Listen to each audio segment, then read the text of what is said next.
Gosh, I was almost ready for what he was going to say next. I was getting sucked in. I know, me too. We have to go back and listen to that one. So, all right. So my takeaway around that, a couple of things I heard in this. One was, again, you got to have this balance of predictability. And I was really today was honing in about routines. Yeah. And structure and routines, but also novelty. You got to have those things that are different and some kind of challenge. So you can't be completely unstructured and bouncing all over the place because you're constantly, and I've seen people like that. They're constantly kind of never building.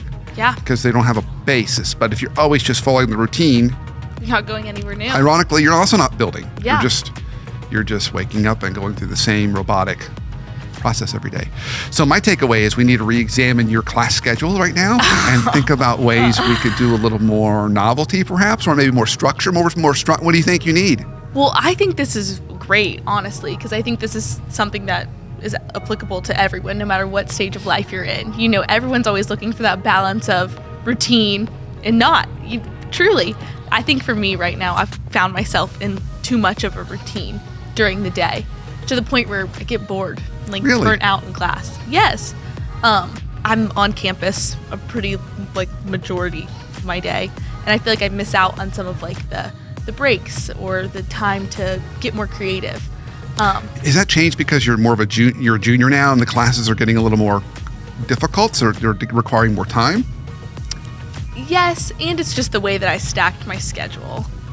I work in the middle of the day in one of the offices on campus, so my classes start at 11 but don't end till 5. So I'm just there for a long time. And then by the time I get home, I find myself tired and kind of missing out on the novelty of being a college student. You know, it's nice because you're supposed to have more time to dedicate to passions and things that are exciting. See, I think that's an important point that I wish, so here's a nice thing. I wish if I could have Rick back on, which is what I'm planning on doing, everybody. So stay tuned. If I see if I can twist his arm to come back on, I would ask him this question. So novelty is a little too generalized, because sometimes you could pick something that's novel and new, and it's not going to grow you. Beneficial. So I was thinking about when you were getting ready to apply for college, one of the classes you took was comp sci. Yes. That's novelty. Yeah. Was it worth your time? No. It really bad. Actually, though, it was. It really was, because I will say, and I think Rick also kind of talked about this a little bit in the growth, is that I did that thing that was novel and hard and totally not cut out for me. Totally not for me. But I learned that, and I was able to learn that at the age of 17 versus trying it later in college and realizing that was just not a good path.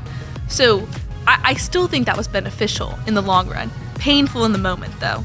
Okay. Beneficial. So maybe there's benefit to all novelty, but I think maybe the novelty that's probably more ideal is like the one you mentioned, more connected with passions, which I think ties into with what he was saying about reflection. When you take that time to reflect and meditate on yourself and your life, you can really figure out where you should be dedicating that novel time. Yeah. It's huge. And I think a lot of this ties into growth mindset too, right? Making that time so you can grow, and you've got that. I actually see, from a workplace standpoint, most people are stuck in routines. They don't have any time for novelty, and it's not routines that are productive routines. It's firefighting. Yeah. So it's not even things that are beneficial, like meeting one-on-one and having a coaching conversation with a direct report, or talking to our team about initiatives. That stuff's not even happening. It's just we're in firefighter mode, which is not. One could argue that's novelty, but there really isn't any. People are just cleaning up messes. They're not building, and so I think there's some takeaways around how do we even structure our time. Yeah. So we can do this. I think that's smart. I had an exam this week, and I was thinking, how much better would my life be if I just every week got each chapter we learned every week down pat, instead of firefighting at the last minute and then feeling burnt out. I think it's similar to what you're describing in workplaces.